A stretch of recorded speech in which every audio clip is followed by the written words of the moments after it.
ஜெபம் செய்வோம். நல்லாண்டவரே, இந்த நாளிலே நாங்கள் துதிக்கிறோம், ஸ்தோத்திரிக்கிறோம். மீண்டுமாக இந்த நாளிலே தவறுகளும் தண்டனைகளும் என்ற தலைப்பிலிருந்து ஒரு மனிதனுடைய வாழ்க்கையிலே அவர் செய்த தவறுகளும் தண்டனைகளையும் நாங்கள் ஆராய உதவி செய்திருக்கிறேன். நன்றி செலுத்துகிறோம். ஒவ்வொரு நாளும் எங்களோடு நீ பேசிக்கொண்டு வருகிறேன்.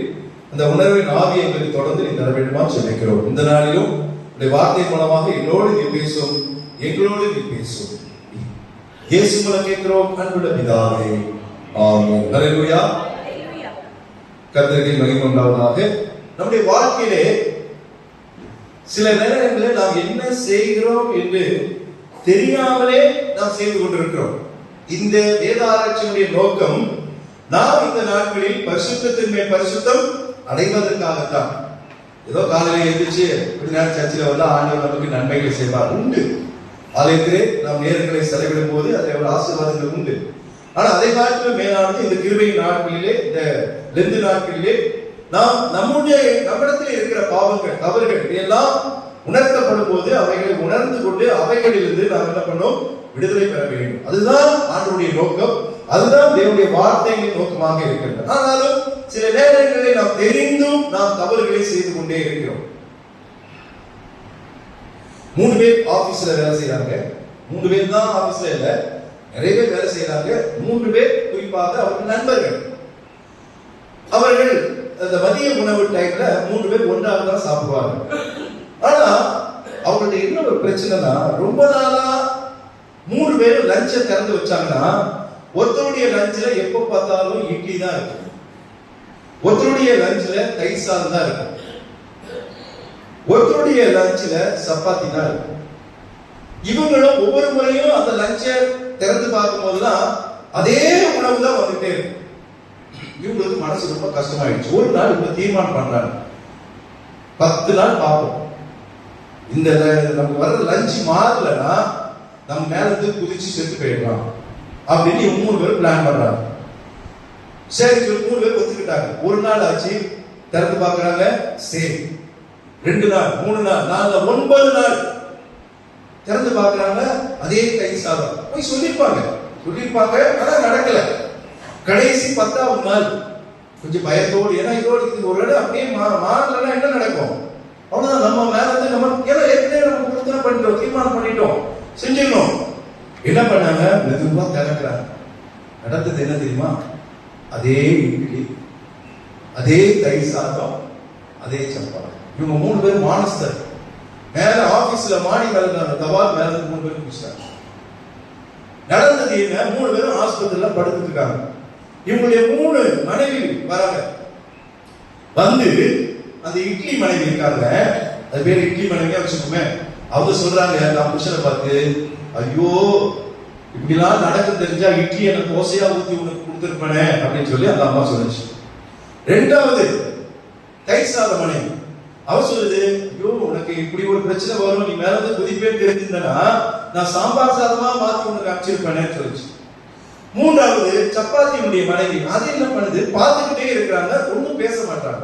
அப்ப இந்த 2 மனைவி சொல்றாங்க, ஏமா உன் புருஷன் ரொம்ப பாருங்க உயிருக்கு போராடிட்டு இருக்காங்க, ஏதாவது சொல்ல வேண்டியதானே, நீ இப்படியா கல்லு மாதிரி உட்கார்ந்து இருக்கிய அப்படின்னு. இல்ல, நான் என்ன யோசிக்கிறேன்னா, இந்த ஆளு தானே சமைக்கிறாரு நம்ம வீட்டுல, இவர் தானே சப்பாத்தி போட்டிருப்பாரு ஒவ்வொரு நாளும், ஏன் அந்த சப்பாத்தியை பூரியா மாத்தாம அவரு சப்பாத்தியே போட்டு கொண்டு வந்து மேல இருந்து கீழே குதிச்சுட்டாரு சொல்லி இந்த அம்மா யோசிச்சு கொண்டு இருந்துச்சா. யோசிச்சு பாருங்களேன், இந்த கதையை யோசிச்சு பார்த்தா சிரிப்பாரு. அவர் தான் செய்யறாரு, ஆனா அவரே என்ன பண்ணிட்டு இருக்காரு, சப்பாத்தியே போட்டு வந்திருக்கிறாரு.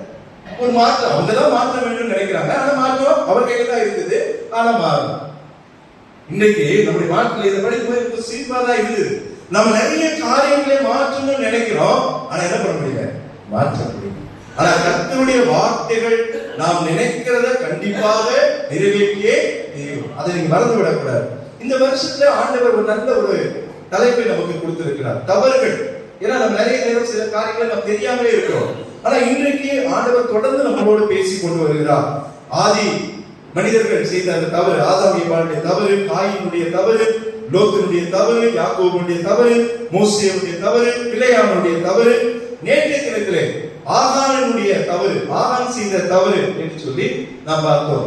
சாபத்தீடானதை ஆண்டவர் எடுக்கக்கூடாதுன்னு சொன்னதை எடுத்து அவன் தன்னுடைய குடும்பத்தோடு சேர்ந்து அவன் என்ன பண்ணான், கல்லறிந்து அவன் கொல்லப்பட்டான் என்று வாசிக்கிறோம். தவறுகள் செய்யும் போது தண்டனைகளை ஆண்டவர் தந்து விடுகிறார். இன்னைக்கு வாசிக்க கேட்ட வேத பகுதியை படிக்கும் போதே உங்களுக்கு தெரியும், அதுல ஒரு மனிதன் வருகின்றார். பேர் என்ன பேரு? யெப்தா என்று வருகிறார். இது எல்லாருக்கும் தெரிந்த ஒரு கதை. ஏன்னா பொருத்தனைகள் என்று சொல்ல வரும்போதே யாருடைய ஞாபகம் வரும்? யெப்தா தான் ஞாபகம். ஏன்னா அருமையான ஒரு பொருத்தனை அது. ஆனா அந்த பொருத்தனையை அவன் நிறைவேற்றது அதை காட்டிலும் ரொம்ப அருமையானது. அப்போ இந்த சம்பவத்தை நம்ம கொஞ்சம் முன்னாடி பார்த்துட்டு அதுக்கப்புறம் வந்தா நலமாக இருக்கும். என்ன நடக்குது? யோசுவாவுக்கு பிறகு, அதாவது மோசேக்கு பிறகு யோசுவாவுக்கு பிறகு கர்த்தர் நியாயாதிபதிகளை எழுப்பினார். இஸ்ரவேல் ஜனங்களை நியாயம் விசாரிக்கும்படியாக கர்த்தர் நியாயாதிபதிகளை எழுப்பினார். அந்த லிஸ்ட்ல நீங்க பாத்தீங்கன்னா ஒத்னியேல், தெபேரால், கிதியோன், அபிமெலேக்கு, தோலா, அப்புறம் யாவீரு என்று வருகிறது. அந்த யாவீரு என்கிற நியாயாதிபதி நியாயம் தீர்த்து கொண்டிருக்கும் போது என்ன நடக்குது? இஸ்ரவேல் ஜனங்கள் எப்பவுமே அவங்க ஆதியிலிருந்து எகிப்திலிருந்து புறப்பட்ட நாளிலிருந்து இன்னைக்கு வரைக்கும் அப்பப்ப ஆண்டவருக்கு விரோதமாக என்ன பண்ணுவாங்க? தவறுகளையும் பாவங்களையும் செய்து கொண்டே இருப்பாங்க. தண்டனை வரும்போது ஐயோன்னு தண்டனை போன பிறகு மறுபடியும் என்ன பண்ணுவாங்க? பாவத்தை செய்ய ஆரம்பிச்சுவாங்க. இங்க வேதம் சொல்கிறது 10ஆம் அதிகாரம் 6-7 வாசிங்க. நியாயாதிபதிகள் 10:6-7.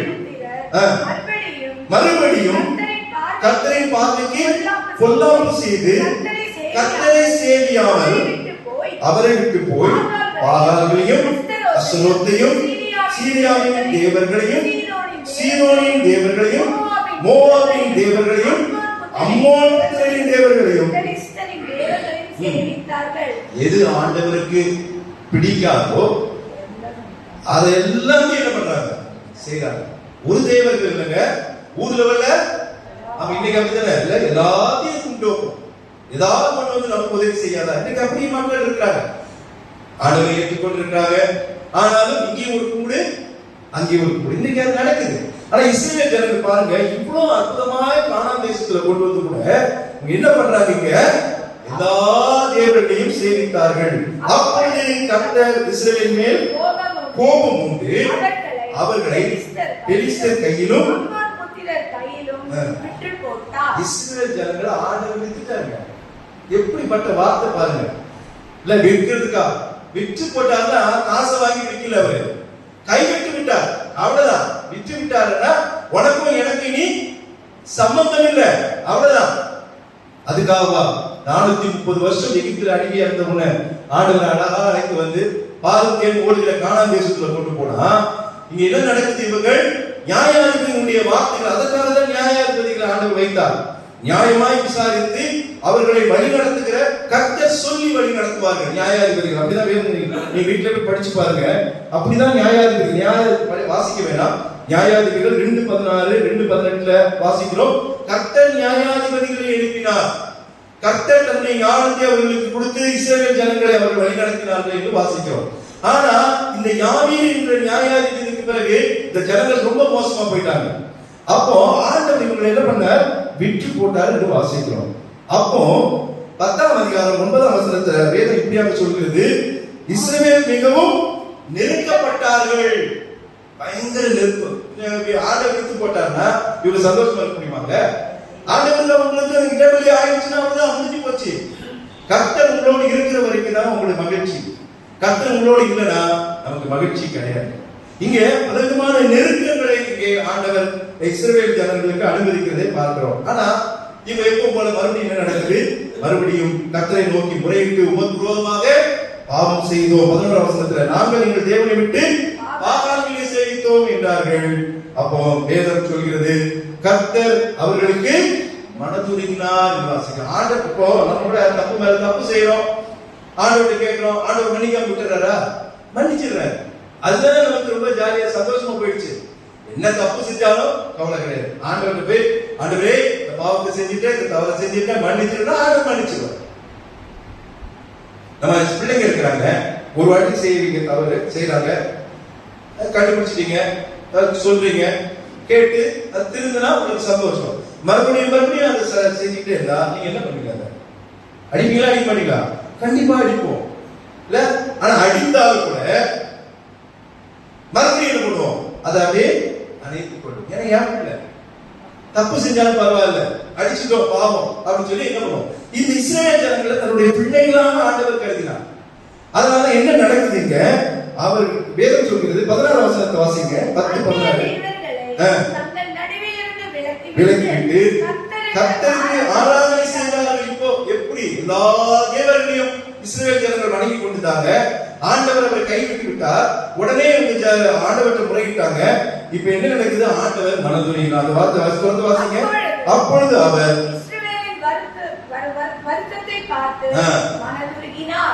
ஆண்டவர் இஸ்ரவேல் ஜனங்களுடைய அந்த கவலையோடு இருக்கிறத பார்த்து மீண்டும் ஆண்டவர் என்ன பண்ணார்? ஆண்டவருக்கு இதே வேலைதான், கர்த்தருக்கு இதே வேலைதான் இல்ல. தண்டனை கொடுப்பாரு, அப்புறம் பாவம் பார்த்து மனது கொடுப்பாரு இல்ல. இஸ்ரவேல் ஜனங்களை பார்த்து ஆண்டவர் மனதுருகினார் என்று வாசிக்கிறோம். அப்ப என்ன நடக்குது? இந்த அம்மோன் புத்திரர்கள் கூட்டமா கூடி இந்த இஸ்ரவேல் ஜனங்களை எப்படியாவது என்ன பண்ண மறுபடியும் நாம் மேற்கொள்ள வேண்டும் என்று சொல்லி அவங்க அங்க ஒரு பெரிய படையை அங்கே கொண்டு வருகிறார்கள். அப்போ இவர்கள் கீலேயாத்தில் இருக்கிற இவர்கள் கூடி என்ன சொல்றாங்க? 18 வசனத்துல கீலேயாத்தின் குடிமக்களுக்கெல்லாம் அவன் தலைவனா இருப்பான். எவர் தலைவனா இருப்பான்? இந்த அம்மோன் புத்திரரை எவன் ஒருவன் முன்னின்றி போரிட்டு வெற்றி பெறுகிறானோ அவனை நம்ம தலைவனா நம்ம ஏற்கலாம் சொல்லி ஒரு முடிவு. இது வந்து கதை.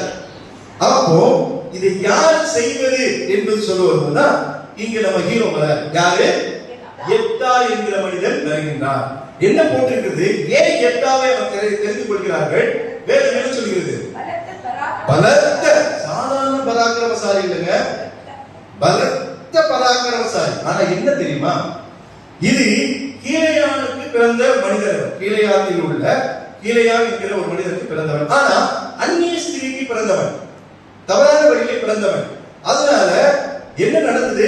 பெரியவனாய் வளர்ந்த பிறகு அவனுக்கு உண்மையாக கிளியானுக்கு பிறந்த உண்மையான சகோதரர்கள் இவன் என்ன பண்ணிட்டாங்க? துரத்தி விட்டாங்க.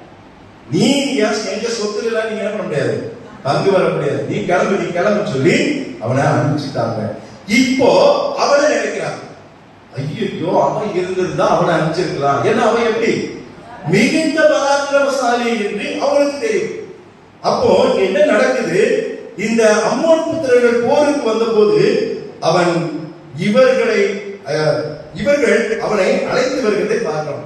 எப்தாவுடைய ஒரு குணம் என்ன தெரியுமா?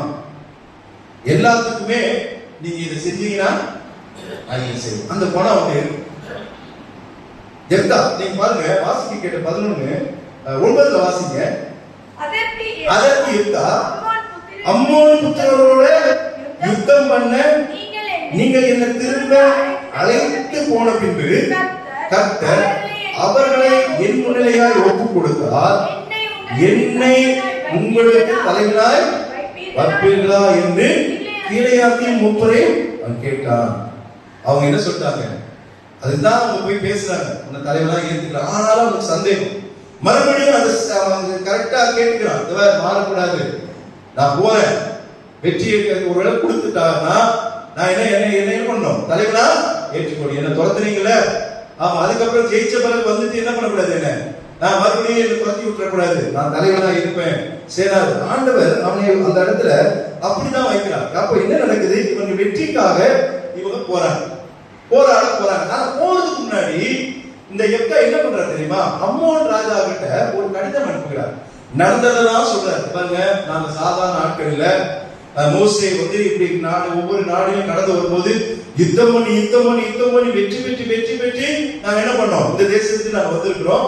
அதனால ஆண்டவர் எங்களோடு இருக்கிறார், நாங்க பெரிய வெற்றி பெறுவோம். அதனால இந்த சண்டையெல்லாம் வேணாம், தயவு செய்து நீங்க போயிடுங்கன்னு சொல்லி ஒரு சமாதான ஒரு தூதை அவன் அனுப்புறான். ஆனா வேதம் என்ன சொல்கிறது தெரியுங்களா?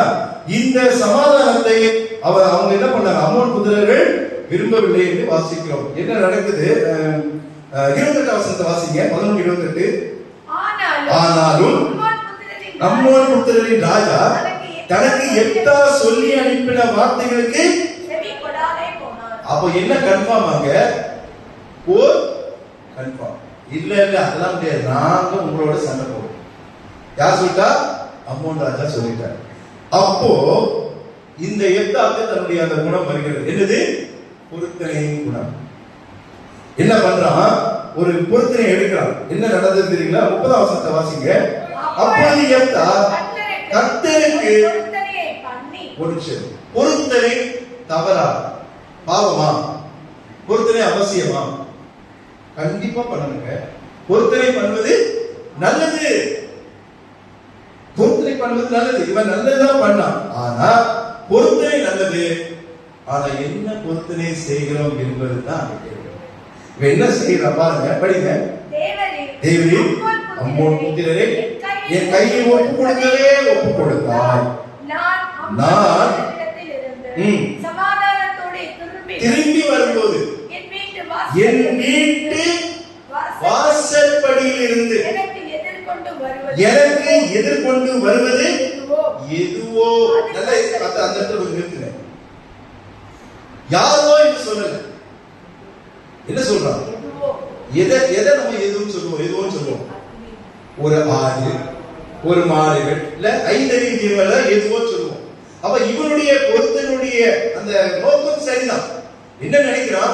ஆண்டவர் எனக்கு வெற்றி கொடுத்தா, ஆண்டவருக்கு கொடுத்துட பண்றான்.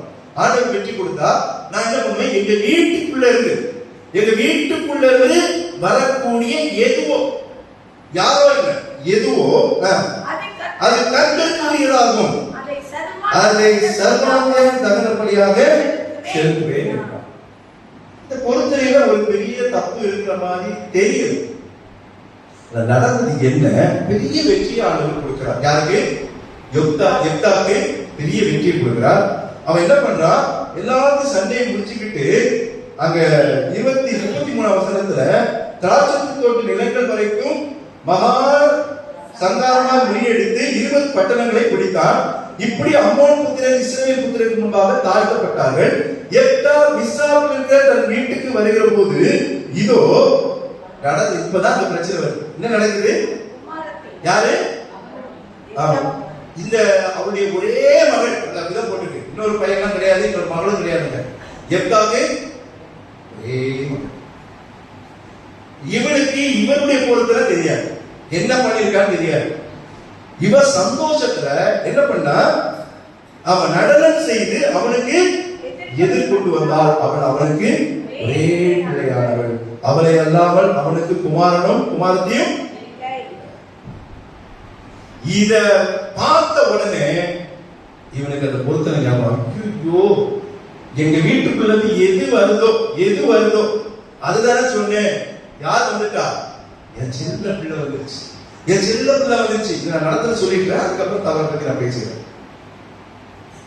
நீங்க நானா அந்த இடத்துல இருந்தா என்ன பண்ணிருக்கோம்? ஒருத்தனையாவது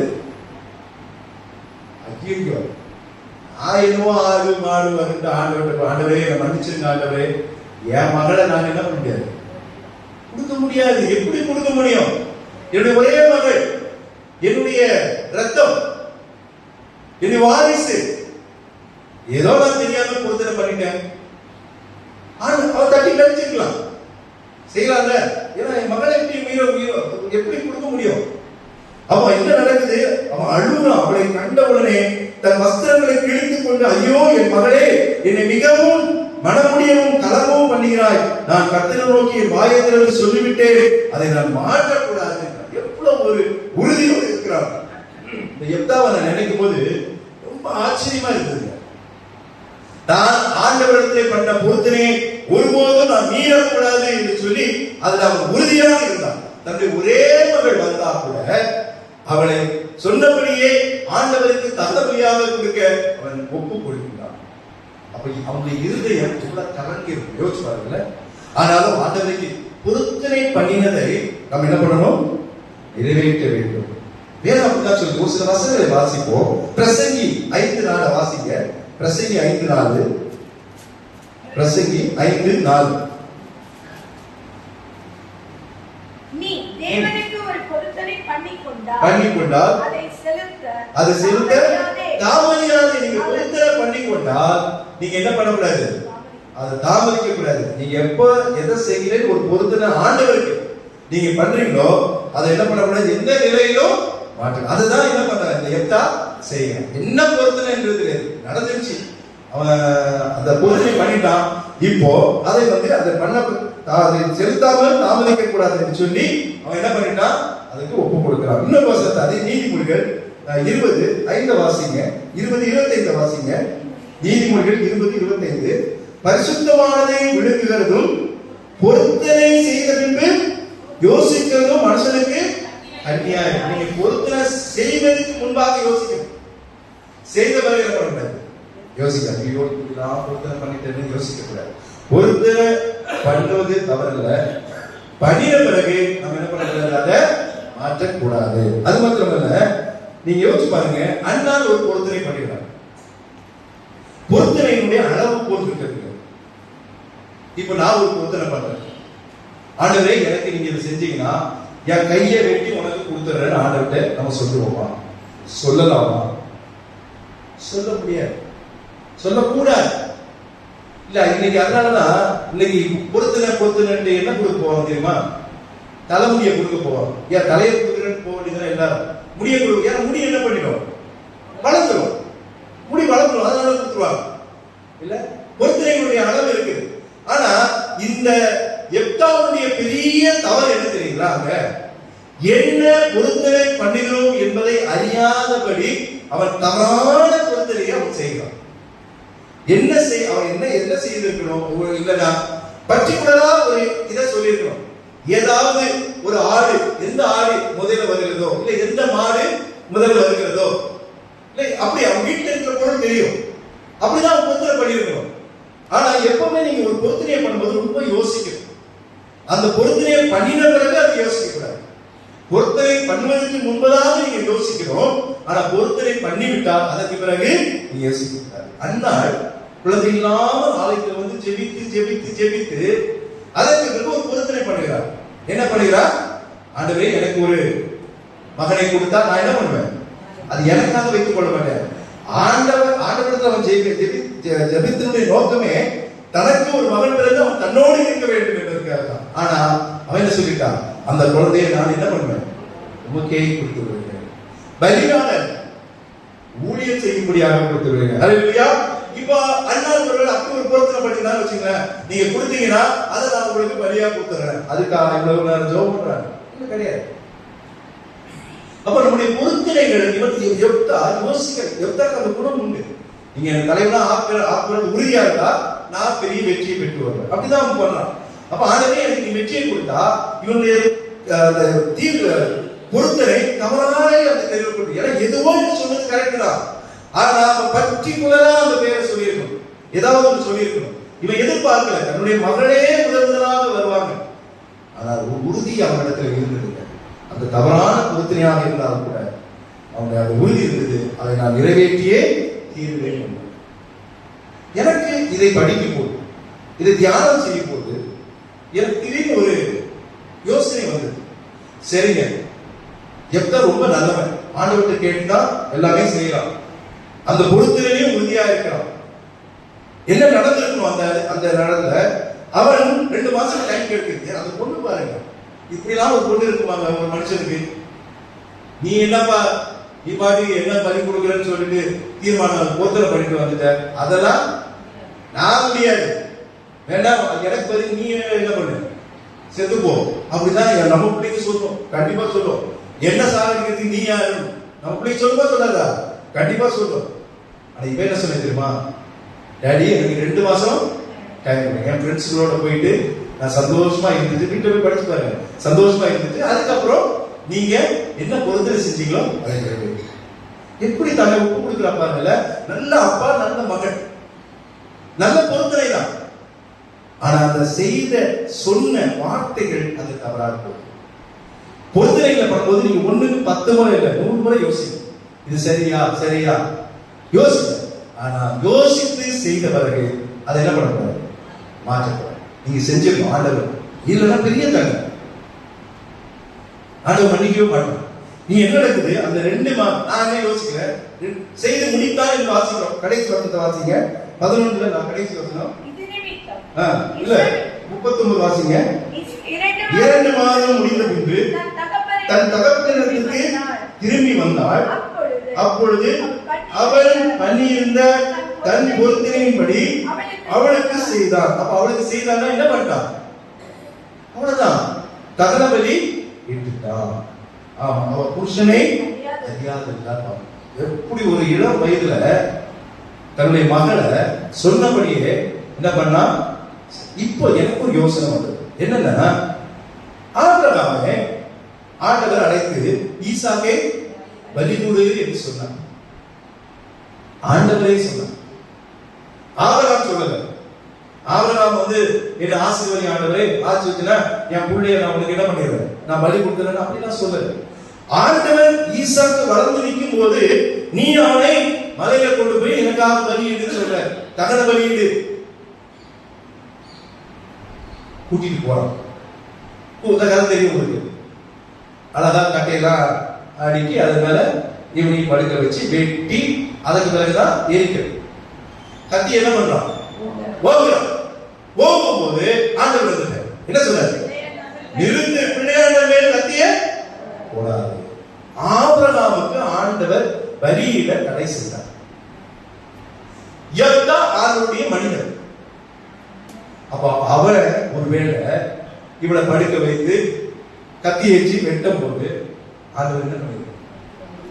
ஆபிரகாமுக்கு செஞ்சீங்கல்ல, அப்ப நீ எதாவது நீ செஞ்சிருக்குமா? ஐயோ எப்பா நீ தப்பா செஞ்சிட்டப்பா, தப்பா சொல்லிட்டப்பா, இனிமே அந்த பொருத்தனை பண்ணாத, தகன பலியெல்லாம் நான் விரும்புறது இல்லை, வேணாம் நீ செய்யாத அப்படின்னு சொல்லி ஆண்டவர் இந்த முறை உன்னை மன்னிச்சுட்டு சொல்லி இருக்கலாமா? ஆண்டவர் மன்னிச்சுட்டாலும் நம்ம கேள்வி கேட்க மாட்டோம். ஆனா அவங்க மன்னிக்கல. ஆண்டவர் இவ்வளோ பெரிய காரியத்தை ஆண்டவர் அனுமதித்தார். எனக்கு அது யோசனை ஏன் தெரியுமா? நமக்கு ஒரு முன்மாதிரியாக, முன் பாடமாக ஆண்டவர் இதை அனுமதிக்கிறார். ஏன் தெரியுமா? இந்த மாதிரியான ஒரு தேவையற்ற பொருத்தனைகளை இனி வருகிற நாட்களில் யாரும் செய்யக்கூடாது. ஒருவேளை மன்னித்துட்டாங்கன்னா இந்த மாதிரி பொருத்தனை தொடர்ந்து நம்ம வேதத்துல வந்து கொண்டே இருக்கும். ஆனா இந்த பொருத்தனை நிமித்தமாக ஆண்டவர் அதை அனுமதித்தனால அதுக்கு பிறகு இந்த பிரச்சனை நடக்கவே இல்லை. அதான் நான் யோசிக்கும் போது எனக்கு தோன்றிய ஒரு காரியம் இதுவாக இருக்கலாம். ஆண்டவருடைய அனுமதித்ததுக்கு காரணம் இதுவாக இருக்கலாம் என்று நான் யோசிக்கின்றேன். தண்டனை என்னது? தவறு செஞ்ச தண்டனை தன்னுடைய ஒரே மகளை இழந்து போன தவறான பொருத்தனை அவனுடைய தவறு. தண்டனை தன்னுடைய ஒரே மகளை இழந்து போனான். ஆனா பொருத்தனையை நிறைவேற்றினான். அதுல ஒரு ரொம்ப உறுதியோடு இருக்கிறான். யாருக்கும் இல்லாத ஒரு பெரிய மன உறுதி எத்தாவிடத்தில் இருந்து.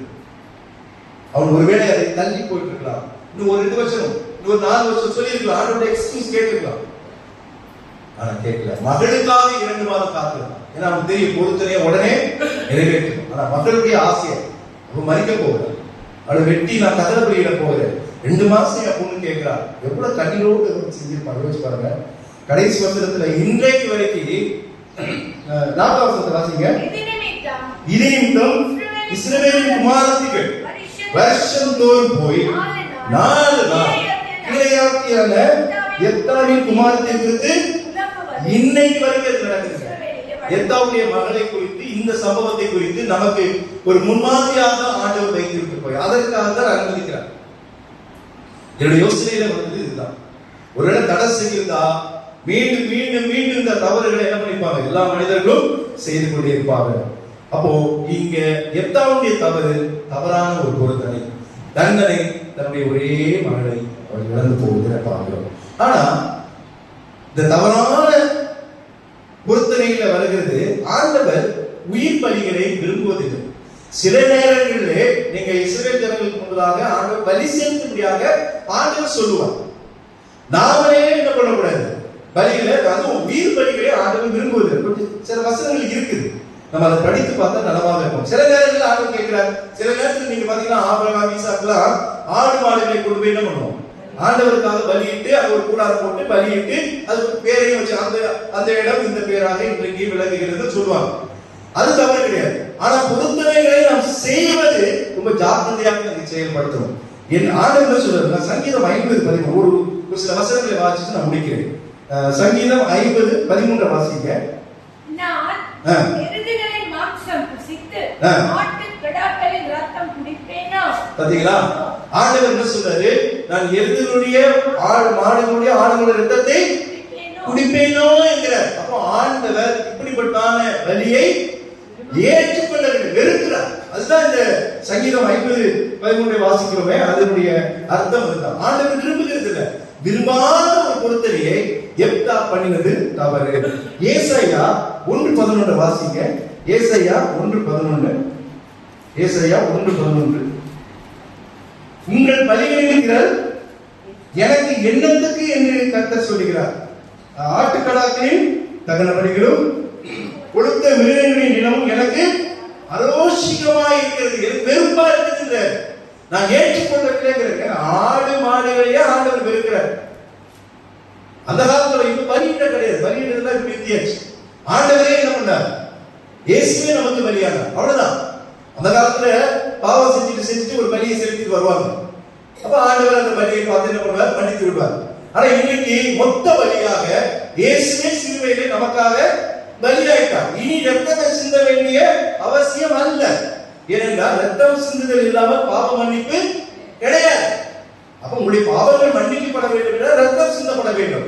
அது ஒரு ஆட்டுடைய ரத்தமோ மாட்டுடைய ரத்தமோ ஏதோ ஒரு ரத்தம் சிந்தப்பட வேண்டும். ஆனா கல்வாரியிலே சிலுவையிலே ஆண்டவர் நமக்காக தன்னையே மொத்தமாக இரத்த பலியாக கொடுத்து விட்டார். இதற்கு பிறகு இனி உங்களுடைய பாவங்களுக்காக பலி செலுத்த வேண்டிய அவசியம் இல்லை. ஆனா ஆண்டவர் இதையெல்லாம் ஒரு ஆடு மாட கூட பலியிட வேண்டாம் சொல்றாரு. சாப்பிடுங்க, சாப்பிட வேண்டாம் சொல்றாரு. பலியிட எனக்காக நீங்க பலி. அதனால எப்தாவுடைய அந்த பொருத்தனை தவறாக அங்க போவதை நம்ம பார்க்கிறோம். இன்னொரு வசனத்தை அதை சங்கீதம் 40:6 வசைங்க. சங்கீதம் 40:6. பலியையும் காணிக்கையும் நீ விரும்பாமல் என் செவிகளை திறந்து சர்வாங்க தகன பலியையும் பாவ நிவாரண பலியையும் நீ கேட்கவில்லைங்கிற. நானா கேட்டேங்கிற. நான் இதெல்லாம் அந்த பலியெல்லாம் உன்னை கேட்கவே இல்லைங்கிற ஆண்டவர் சொல்ற. இதெல்லாம் எதாவது தெரியாம போயிடுச்சு. அதான் பிரச்சனை. தவறான ஒரு பொருத்தின் நிமித்தமாக ஒரு பெரிய தண்டனையை பெற்றுக் கொண்டார். நல்ல மனிதன், வைராக்கியமான மனிதன், உறுதியான மனிதன், பராக்கிரமசாலியான மனிதன். ஆனா தான் செய்த பொருத்தனையை நிறைவேற்றின மனிதன். ஆனா தவறான பொருத்தனையை செய்தார். ஏன்னா ஆண்டவருக்கு அது விருப்பம். ஒரு ஆளை விட ஆண்டவர் எனக்காக பலியிட வேண்டாம் சொல்லிட்டார். கடைசியாக ஒரே வசனத்தை சொல்லி முடிக்கிறார். அதே சங்கீதம் 51:16 வாசிங்க. 51:16. பலியை நீ விரும்புகிறது இல்லை, விரும்பினால் செலுத்துவேன், தகன பலியை உமக்கு தாவீது சொல்றாங்க. ஆண்டவரே நான் பெரிய பாவம் செஞ்சிட்டேன், பெரிய தவறு செஞ்சிட்டேன். இப்போ உமக்கு நான் பலி செலுத்தி அந்த பாவத்தை சரி பண்ணிடுவேன். ஆனா நீ அந்த தகன பலியை விரும்புகிறது இல்ல. அது ரொம்ப அழகா சொல்றாரு. நீ விரும்புகிறது இல்ல, அது உங்களுக்கு பிரியமானதும் அல்ல. தாவீதுக்கு தெரிஞ்சிருக்கு, யாருக்கு தெரியல? எத்தாவுக்கு தெரியல. எத்தாவுடைய தவறு அவர் வாழ்க்கையில தவறான ஒரு பொருத்தனையை பண்ணிட்டார். அவன் நிறைவேற்றி. ஆனா கர்த்தர் அவனுக்கு அதை அனுமதி கொடுத்திருந்தார். தடுக்கல. அப்புறம் தடுத்தார். பொருத்தனைகளை நிறைவேற்ற வேணாம், பரவாயில்ல, இனிமேல் அப்படி செய்யாத சொல்லியிருந்தா இன்னைக்கு நான் நினைக்கிறபடிதான், நான் என்னுடைய யோசனை படிதான் நான் நினைக்கிறேன் நிறைய தொடர்ந்து இருக்கு. ஆனா அதுக்கு பிறகு பொருத்தனைகள் இப்படியாக நடந்ததாக வேதத்துல எங்கேயும் சொல்ல. அதனால யார் செய்தாலும் தவறு தவறுதான். அது மன உறுதியோடு இருந்த ஒரு மனிதன் தான். ஆனா எத்தா செய்த தவறினாலே அவன் தன்னுடைய ஒரே மகளை இழந்து அன்றைக்கு வரைக்கும் அவன் வாழ்நாள் முழுவதும் துக்கத்தோடு வாழ்நாள் முழுவதும் வாழ்ந்தால் வாசிக்கிறோம். நம்முடைய வாழ்க்கையில தவறுகளை ஆண்டவர் சுட்டி காட்டும் போது நாம் ரொம்ப ஜாக்கிரதையாக இருக்க வேண்டும். அதிலிருந்து நாம் விடுதலை பெற வேண்டும். அவர் எத்தாவுடைய தவறான தீர்மானம் அவனுக்கு பெரிய தண்டனை கொண்டு வந்தது. நம்முடைய வாழ்க்கையிலே நாம் எப்படியாக இருக்கிறோம்? பொருத்தனை பண்ணுங்கள். பொருத்தனை அவசியம். பொருத்தனை நிறைவேற்று. பொருத்தனை பண்ணிவிட்டு அதை நீங்கள் மாற்றக்கூடாது, தாமதிக்க கூடாது. அப்படியாக தொடர்ந்து வாழ கர்த்தர் உங்களுக்கு உதவி செய்வார். கண்களை மூடி கர்த்தர் நோக்கி நாம் செல்ல